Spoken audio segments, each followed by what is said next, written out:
नमस्कार, 4 PM गुजरात में आप सभी का स्वागत है और मैं हूं आपके साथ आकांक्षा यादव। पूर्व क्रिकेटर और तृणमूल कांग्रेस के सांसद यूसुफ पठान इन दिनों दो मोर्चों पर चर्चा में हैं। एक तरफ पश्चिम बंगाल में टीएमसी सांसदों की कथित बगावत में उनका नाम लिया जा रहा है, तो वहीं दूसरी तरफ गुजरात के वडोदरा में सरकारी जमीन कब्जा करने के मामले में गुजरात हाई कोर्ट ने उनसे सख्त सवाल पूछे हैं। महुआ मोइत्रा और कल्याण बनर्जी जैसे नेताओं के बयानों के बीच यूसुफ पठान की मुश्किलें बढ़ती हुई दिखाई दे रही हैं और ये घटनाक्रम टीएमसी के अंदरूनी कलह और राजनीतिक हलचल को और भी ज्यादा बढ़ा रहा है। यूसुफ पठान टीएमसी के बहरामपुर लोकसभा क्षेत्र से सांसद हैं। वो मूल रूप से गुजरात के वडोदरा के रहने वाले हैं। क्रिकेट के मैदान पर अपनी आक्रामक बल्लेबाजी के लिए मशहूर यूसुफ 2011 विश्व कप जीतने वाली भारतीय टीम का हिस्सा थे। 2024 के लोकसभा चुनाव में उन्होंने कांग्रेस के अधीर रंजन चौधरी को हराकर बहरामपुर से जीत हासिल की, लेकिन अब उनकी राजनीतिक और कानूनी मुश्किलें सुर्खियों में हैं। गुजरात हाई कोर्ट की चीफ जस्टिस सुनीता अग्रवाल और जस्टिस DN रे की बेंच ने यूसुफ पठान की अपील पर सुनवाई करते हुए कड़ी टिप्पणी की है। कोर्ट ने पूछा कि जरूरी अलॉटमेंट प्रक्रिया पूरी किए बिना उन्होंने सरकारी जमीन का कब्जा कैसे ले लिया। कोर्ट ने कहा कि कोई भी व्यक्ति बिना भुगतान और बिना आधिकारिक आदेश के सरकारी जमीन पर कब्जा नहीं कर सकता है। ये मामला 1978 वर्ग मीटर के एक प्लॉट से जुड़ा है, जो कि वडोदरा नगर निगम की संपत्ति है। ये प्लॉट यूसुफ पठान के परिवार के बंगले के बगल में स्थित है, जहां तांडलजिया इलाके में ये विवाद कई साल पुराना है। अगस्त 2025 में सिंगल जज ने यूसुफ पठान को अतिक्रमणकारी घोषित किया था। अब डिवीजन बेंच ने भी सख्त रुख अपनाया है। 2012 में यूसुफ पठान ने वडोदरा नगर निगम से परिवार की सुरक्षा के कारण इस प्लॉट को अलॉट करने की मांग की। नगर निगम की स्टैंडिंग कमेटी और जनरल बॉडी ने प्रस्ताव पास किया और इसे राज्य सरकार को मंजूरी के लिए भेजा, जहां प्रस्ताव में 99 साल की लीज पर बिना पब्लिक नीलामी के प्लॉट देने की बात थी। लेकिन जून 2014 में गुजरात सरकार ने इस प्रस्ताव को खारिज कर दिया है, जहां सरकार ने कहा है कि बिना सार्वजनिक नीलामी के ऐसा नहीं किया जा सकता है। इसके बावजूद यूसुफ पठान ने प्लॉट पर कब्जा बनाए रखा और दीवार खड़ी की और शेड आदि बनाया। 2024 के लोकसभा चुनाव की ठीक बाद जून 2024 में BMC ने उन्हें नोटिस दिया कि अतिक्रमण हटाओ। यूसुफ पठान ने हाई कोर्ट का रुख किया। उन्होंने दलील दी कि 1999 की एक सरकारी नीति के तहत अंतर्राष्ट्रीय क्रिकेटरों को प्लॉट अलॉट किए जा सकते हैं और उन्होंने सभी शर्तें पूरी की हैं। लेकिन कोर्ट ने ये दलील नहीं मानी। सीनियर वकील शालीन मेहता ने यूसुफ की तरफ से बहस की, लेकिन बेंच ने साफ कहा कि सिर्फ प्रस्ताव पास होना अलॉटमेंट नहीं है। कोई आधिकारिक आदेश या भुगतान नहीं हुआ है तो कब्जा गैर कानूनी है। कोर्ट ने कहा कि सेलिब्रिटी होने का मतलब ये नहीं है कि वो कानून से ऊपर हैं। ऐसे में समाज को गलत संदेश जाता है। इसी बीच पश्चिम बंगाल में टीएमसी सांसदों में टूट की खबरें तेज हो गई हैं। 2026 के विधानसभा चुनाव में टीएमसी को बड़ा झटका लगा था।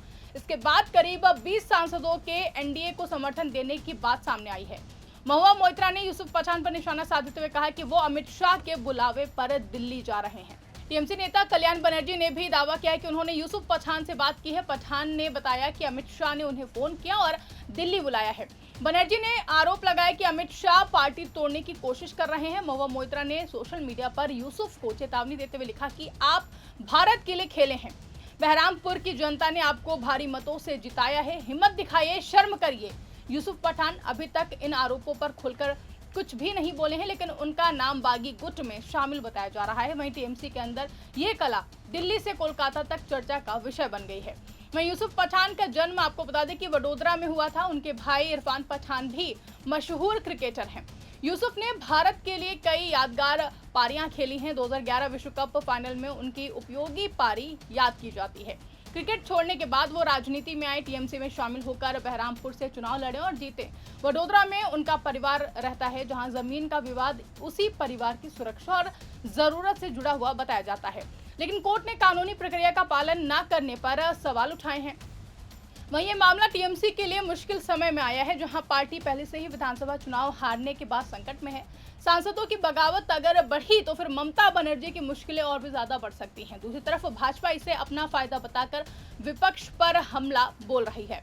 यूसुफ पठान गुजराती होने के बावजूद बंगाल से चुने गए थे, जहां उनका चुनाव जीतना टीएमसी के लिए महत्वपूर्ण था। अब अगर वो पार्टी छोड़ते हैं तो फिर ये एक बड़ा झटका होगा। हाई कोर्ट ने जो टिप्पणी की है वो महत्वपूर्ण है। कोर्ट ने कहा कि लंबे समय तक कब्जा रखने से कानूनी अधिकार नहीं मिल जाता है। सरकारी जमीन का उपयोग बिना प्रक्रिया के नहीं हो सकता है। यूसुफ पठान की तरफ से बाजार मूल्य चुकाने की पेशकश की गई है, लेकिन कोर्ट ने इसे पर्याप्त नहीं माना है। अगली सुनवाई 15 जून 2026 को होनी है, जहां कोर्ट ने नुकसानी यानी कि डैमेज भरने की भी बात कही है। बीएमसी को अतिक्रमण हटाने के निर्देश भी दिए गए हैं। सोशल मीडिया और स्थानीय स्तर पर इस खबर पर चर्चा हो रही है। कुछ लोग कहते हैं कि सेलिब्रिटी या फिर नेता होने का फायदा उठाना गलत है।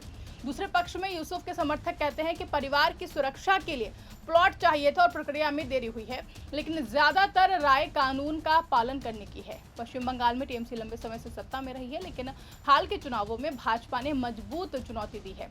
सांसदों के बीच असंतोष बढ़ा है। कुछ नेता विकास, भ्रष्टाचार और स्थानीय मुद्दों पर नाराजगी जता रहे हैं। कल्याण बनर्जी और महुआ मोइत्रा जैसे नेता ममता बनर्जी के वफादार माने जाते हैं, लेकिन पार्टी में टूट की खबरें लगातार सामने आ रही हैं। वहीं अभी यूसुफ पठान पर कानूनी और राजनीतिक दोनों दबाव हैं। हाई कोर्ट का फैसला उनके खिलाफ जा सकता है। अगर वो बगावत के गुट में शामिल हुए तो फिर टीएमसी से निष्कासन या फिर अन्य कार्रवाई हो सकती है, लेकिन वो अभी चुप हैं। उनका बयान आने का इंतजार है। वहीं वडोदरा का ये plot TP scheme number 22 file plot number 90 है।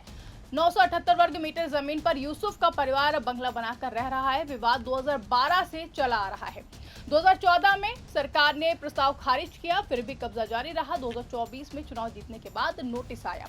आपको बता दें कि क्रिकेटर से सांसद बनने की कहानी प्रेरणादायक है, लेकिन कानूनी उलझन ने इसे नया मोड़ दे दिया है। टीएमसी में बगावत की खबरें पूरे देश में चर्चित है। 1999 की नीति के तहत क्रिकेटरों को सुविधा, परिवार सुरक्षा, बाजार मूल्य चुकाने को तैयार है। कोर्ट और कोई आधिकारिक अलॉटमेंट नहीं, बिना नीलामी के नहीं हो सकता है अतिक्रमण।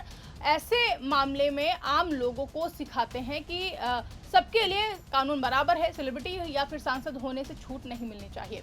गुजरात हाईकोर्ट ने साफ कहा है कि कोई भी कानून से ऊपर नहीं है। यूसुफ पठान का ये विवाद कानूनी और राजनीतिक दोनों मायनों में महत्वपूर्ण है। हाईकोर्ट की सुनवाई जारी है और टीएमसी के अंदरूनी कला भी आम जनता देख रही है कि नेता अपनी समस्याएं कैसे सुलझाते हैं। उम्मीद है कि दोनों मुद्दे जल्द ही सुलझेंगे और कानून का राज कायम रहेगा।